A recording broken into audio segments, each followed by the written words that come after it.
Imagine politely stealing $200,000 in cash from a commercial airplane, strapping on a parachute in the middle of a storm, and stepping out of the cabin door at 10,000 feet, wearing nothing but a suit, a tie, and nerves of steel, then disappearing forever. That wasn't fiction. That was the man the world now calls D.B. Cooper. On November 24th, 1971, he walked into Portland Airport with the quiet confidence of someone who already knew how the night would end. A black suit, dark sunglasses, a briefcase he guarded like scripture. He bought a one-way ticket under the name Dan Cooper, took his seat in the last row, and waited for the sky to rise beneath him. Shortly after takeoff, he slipped a note to the flight attendant. She didn't even read it until he leaned in and murmured, "Miss, I have a bomb." No shouting, no panic, just a calm threat delivered like a business negotiation. Cooper demanded $200,000 in cash, 4 parachutes, and a fuel truck waiting in Seattle. And while the FBI scrambled, he sipped bourbon and smoked cigarettes, as if he were settling into a hotel lounge. When the plane landed, he released the passengers unharmed.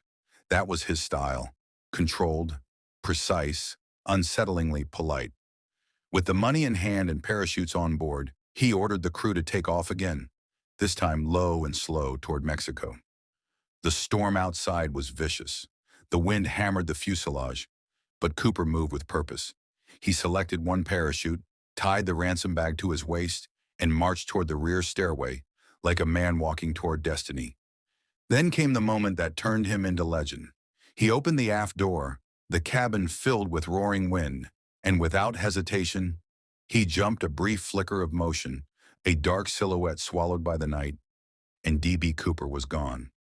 No body, no parachute, no crash site, just emptiness, and a mystery that refused to die. Agents searched forests, rivers, and mountains. They interrogated suspects for decades, but the only real clue surfaced in 1980 when a young boy found a bundle of rotting bills near the Columbia River. Bills that matched the ransom money. It proved Cooper survived the fall. But nothing proved what happened next. And maybe that's why the story endures.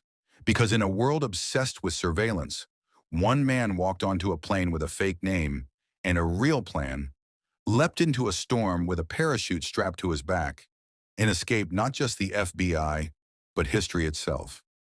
D.B. Cooper didn't vanish. He ascended into American myth, and he's still up there, drifting somewhere between truth and legend.